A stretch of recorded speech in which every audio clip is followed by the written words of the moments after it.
Now joining us on the podium is Texas Tech head coach Joey McGuire. We'll begin with your opening statement, Coach, and we'll open up to the floor for questions from the media. Thank you. It's exciting to see everybody. Whenever we're here at Media Day, that means football is just right around the corner.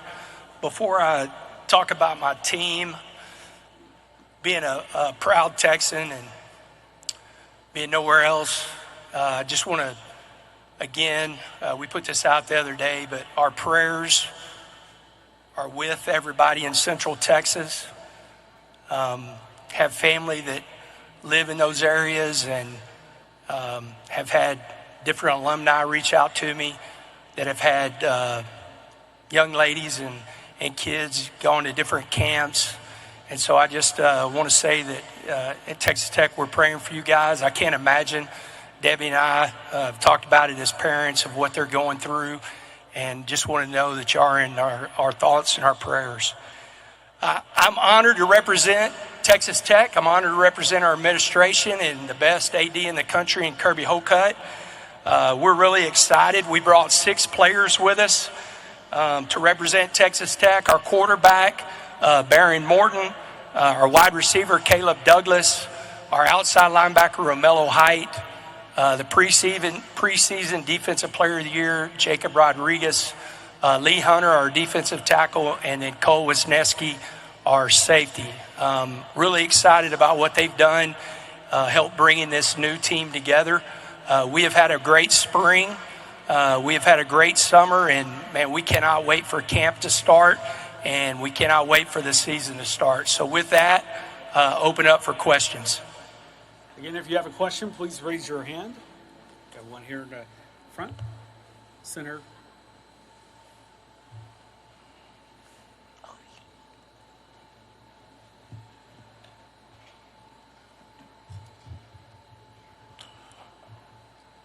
Hello, Coach. How you doing? I'm good. How you doing? Great.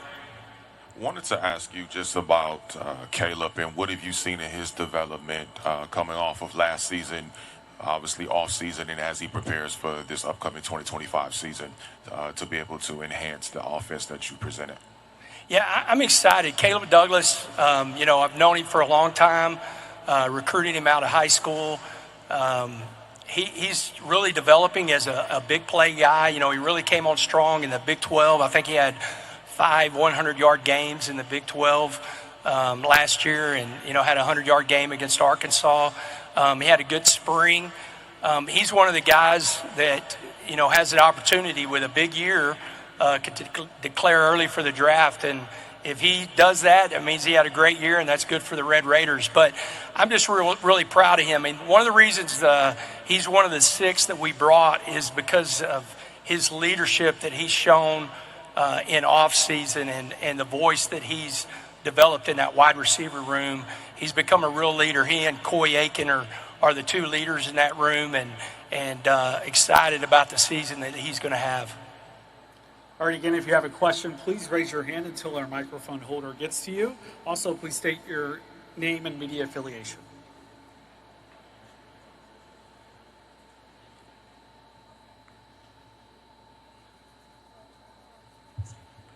Stephen Johnson, Fort Worth Star-Telegram. How you doing, Coach? Doing good, man. Yes, sir. So you guys, with what you guys did in the portal on the recruiting trail, I kind of feel like you guys have been one of these programs that has kind of taken up a lot of attention this offseason. First, I guess, how exciting has that been for you? And I guess, what are your expectations for the program this year with so much talent, both returning and what you guys are bringing in? Yeah, it's been a fun off season. We were really aggressive whenever it came to the portal and meeting some of our needs for the football team. I've been really proud of those guys for, I always look at what's the feel in the locker room culturally, the standard that we practice at, but then other things like this is the 3rd semester in a row that we've had a 3.0 or better as a GPA. And we brought in all those new guys. A lot of them have already graduated from college, but are still taking 12 hours, and we're able to do that in the classroom. I know there's a lot of expectations on the team. We look at it as opportunities. Jack Richards, a good friend of mine, went to Texas Tech. Son played at Texas Tech, and he sent me that text. He says, expectation or opportunities, it's all perspective. And we look at it that we have a great opportunity. I think this conference is really strong. There's a lot of teams that have some big opportunities this year to really make a statement, and we're planning on being one of them. All right, go center right, 6 rows back. Tyler Budge, CF Budge. Coach, you guys had Zach Kitley last season as one of the brightest young offensive minds in the sport. He obviously gets the opportunity to lead FAU this season as the head coach. And you went and got Mac Leftwich this offseason, another guy that is in a similar position, a rising, young, great offensive mind. Do you anticipate he'll eventually get an opportunity to lead a team as well? And can you describe what it means to your team to have a guy like that in the building for another year? Yeah, I think Mac, I knew Zach was going to be a head coach. He has those qualities, and I'm excited for him. I want to be around guys that want to move up, that want to be coordinators and want to be head coaches. I see the same thing in Mac. He's a coach's kid, just like Zach was, and he understands, what it takes to lead a team. I've been really impressed. I'm excited to go into a game with him. I've seen what he's doing, whenever he attacks our defense, but I'm ready to see what he did. But, you look at, there's 2 young guys that have had a lot of success. Kitley had a lot of success at Western Kentucky and had a lot of success at Texas Tech. And Mac has done the same thing. He did it at Incarnate Word. He did it at Texas State. And I know he's really excited about the offense that he has to lead. But I really do think Mac will be a head coach. I'm hoping I get to keep him for at least 3 years like I got to keep Kitley. But I expect him to be a head coach someday. All right, we'll go to center left. Bryce Cherry, Waco Trib. Joey, how are you? What's up, man? It's great to see you. Good to see you. Micah Hudson was a guy that had kind of a unique off-season. Can you just walk us through the re-recruitment of him and what are your expectations for him next season? Yeah, thank you for that question. Whenever the portal opened up, I called his mom, and I said, I'm going to reach out to Micah because his mom didn't want him to leave. And she said, you don't have to worry about reaching out to Micah. He's coming to see you face to face.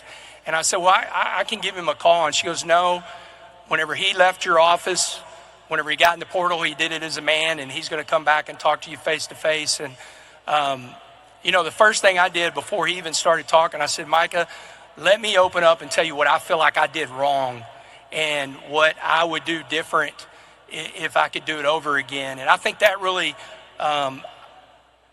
we've had a really good relationship. It got strained at the end, and I think that really kind of opened that, took some of the barriers down. Maybe he was worried that I'd be upset with him, and he's been good, man. We really, right now through the spring and the summer, our mindset as a team is make the main thing the main thing, and the main thing is be on time.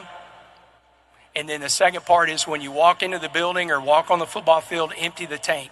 This is the standard we're going to practice at.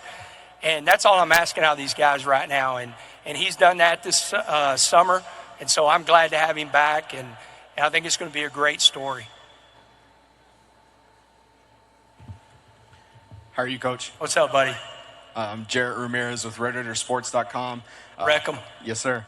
Obviously, a lot of the focus is going to be on the defensive side and what you brought in with the portal. But like you said in your statement, Jacob Rodriguez was named preseason Defensive Player of the Year. How big was it to get him back for this year, and what does he mean for you and your team as a whole? Yeah, it was huge. We had the conversation. He and his wife came into my office, sit down with, we do a PowerPoint presentation for guys that are eligible for the draft. And all the information that we get from the NFL and from the scouts. And we sit down with him and his wife and, walk through where he thought he would go and what the benefits would be for him coming back. And, man, I'm just glad he made the choice to come back. He is such a rock star when it comes to our culture and our building and the way we work. I mean, he's a pro. He understands. And we're always searching for people's why. When you have older guys like him who's married, it's easy to know his why. And so we're able to use that and make sure he came back. And so I was excited, very honored that he was named preseason Defensive Player of the Year. And now he knows he's got to go back it up. We have time for one final question. We'll go center rack right. Hi, Coach. Joe Lonergan with Latavius Murray's Knights 247. You brought Lee Hunter with you this week. Can you talk about how he's fit in with your program these last several months and what your expectations are for him this season? Yeah, if you hadn't got to talk to Lee, man, he's bigger than life, man. He's got such a great personality. The one thing that we didn't want to do whenever we brought all these new guys in, some of these guys have been leaders on their previous teams, and so we wanted to make sure that we gave them a voice. We gave him a voice, but he's been incredible. Have high expectations just from the standpoint of the level that he can play at and his ability. But I will tell you this, one thing that's fun coming into work every day is we knew that we brought in some really good football players, but we brought in some great men. Like, that's been by far the biggest thing that stand out is we have brought in some really good men that have really helped our culture grow and create this team chemistry. And so really proud of that. Hey, Coach, thank you and good luck this season. All right. Thank y'all very much. Wreck 'em.